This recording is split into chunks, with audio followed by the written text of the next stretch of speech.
जिसे लोग वारिस समझ बैठे थे, वो अपने खून की पहचान ढूंढ रहा था, क्योंकि उसके रगों में रघुवंशी नहीं, रावण का खून दौड़ता था। उसने राजगद्दी नहीं, विरासत चुनी, और विरासत में था रावण का अभिशाप, एक राजकुमार जिसने राज्य ठुकरा दिया क्योंकि वो खुद को रावण का वंशज मानता था। कहानी शुरू करने से पहले अगर आपने अभी तक मेरे चैनल को सब्सक्राइब नहीं किया तो जरूर कर लीजिए, और वीडियो पसंद आए तो लाइक और शेयर करना ना भूलें।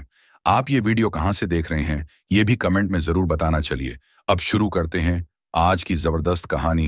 रात के तीसरे पहर में महल की दीवारें भी कांपती थीं। पूरा सिंहगढ़ दुर्ग गहरे सन्नाटे में डूबा हुआ था। बाहर ठंडी हवा के साथ कहीं दूर घंटे की धीमी आवाज आ रही थी। राजकुमार विराट अपने कक्ष में अकेला बैठा था। सामने जलता हुआ दीपक थरथरा रहा था, जैसे कोई अदृश्य हवा उसे छू रही हो।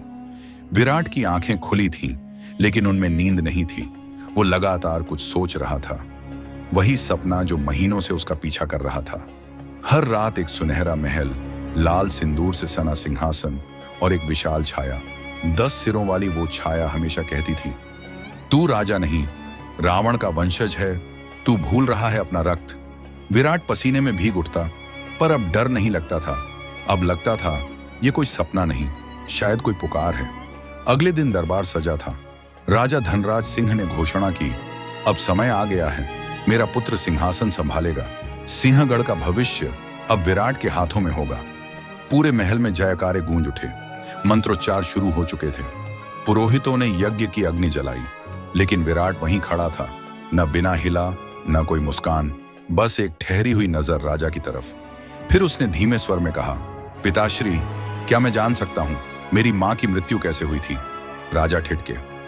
कुछ क्षणों का मौन छा गया। उसकी बात क्यों कर रहे हो आज? क्योंकि मेरी रातों में कोई और जागता है, कोई जो मुझे कहता है कि मैं इस सिंहासन का नहीं हूं। विराट उसी रात चुपचाप महल के सबसे पुराने गुप्त पुस्तकालय में गया। वहां धूल से सनी एक संदूक को उसने खोला। उसमें एक ग्रंथ था, लंका वंश की गुप्त कथा, वो ग्रंथ जैसे उसका नाम ले रहा हो। उसने पन्ने पलटे और पढ़ना शुरू किया। जब रावण मारा गया, उसके कई पुत्र भी युद्ध में मारे गए, पर एक पुत्र महिरावण बच निकला।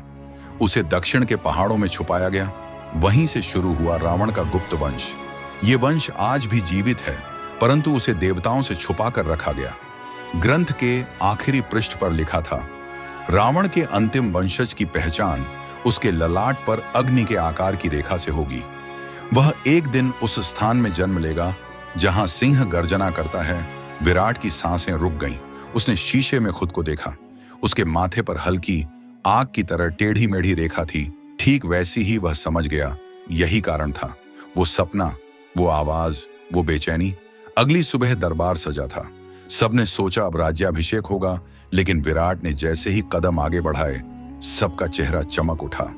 पर वो नहीं रुका, सीधे यज्ञ की अग्नि के सामने खड़ा हुआ। उसने ऊंचे स्वर में कहा, मैं सिंहगढ़ का उत्तराधिकारी नहीं हूं, मैं उस रक्त का वाहक हूं जिसे इतिहास ने राक्षस कहा। मैं रावण का वंशज हूं। पूरा दरबार सन्न, राजा अवाक। पुरोहितों की माला गिर गई। मैं राज्य त्यागता हूं। मेरी राह जंगलों की है, युद्ध की है, सवालों की है। मैं अब खुद को खोजने निकलता हूं, एक वंश की सच्चाई जानने जो राख में दबा है लेकिन मरा नहीं। इतना कहकर विराट ने अपने माथे का तिलक मिटा दिया, राजपाट के वस्त्र उतार फेंके और हाथ में बस एक तलवार ली, वो भी जंग खाई हुई, जो रावण वंश के प्रतीक के साथ संदूक में मिली थी।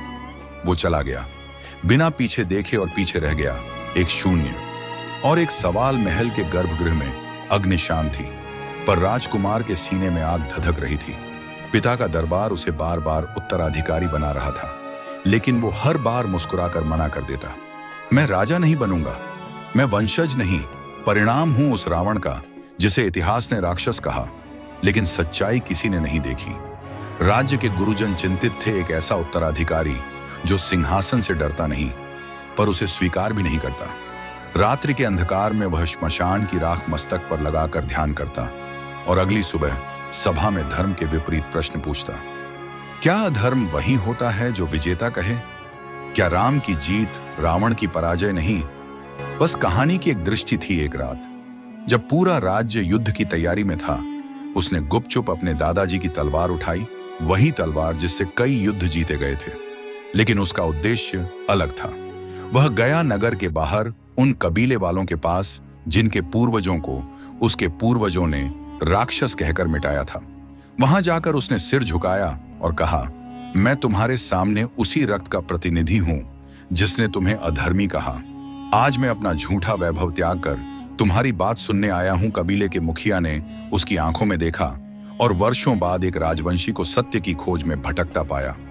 उन्होंने न उसे अपनाया न ही ठुकराया, बस कहा, अगर रावण का वंशज है तो पहले रावण को जान। राजकुमार ने महीनों तक रामायण पढ़ी, लेकिन वाल्मीकि की नहीं, उन लोक कथाओं की जो जंगलों में बुजुर्ग गाते थे, जो बताते थे रावण सिर्फ राक्षस नहीं, एक विद्वान, भक्त और राजा भी था। धीरे धीरे उसका भ्रम टूटने लगा और विश्वास बनने लगा। अब वो सिर्फ रावण का नाम नहीं, उसकी सोच को समझना चाहता था। उधर दरबार में हलचल थी, राजा अस्वस्थ थे और उत्तराधिकारी गायब।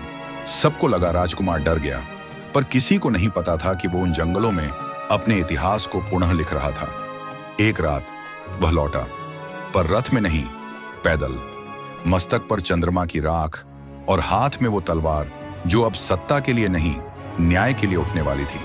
सभा में सन्नाटा था, सबकी निगाहें उसे देख रही थीं।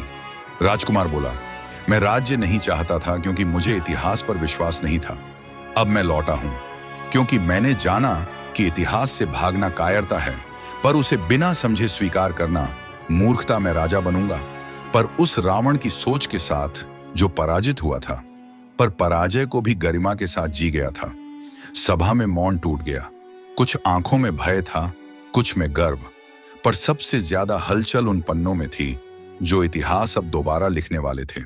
तो कैसी थी आज की कहानी, कमेंट करके जरूर बताना। अगर आप रोमांच और रहस्य सच्ची कहानी के प्रेमी हैं, तो हमारे चैनल को सब्सक्राइब करें और हमारे साथ इस रोमांचक सफर का हिस्सा बने। सब्सक्राइब करें, बेल आइकन दबाना न भूलें, ताकि हर नई कहानी आप तक सबसे पहले पहुंचे। मिलते हैं एक और नई रहस्य कहानी के साथ। जब तक हर हर महादेव।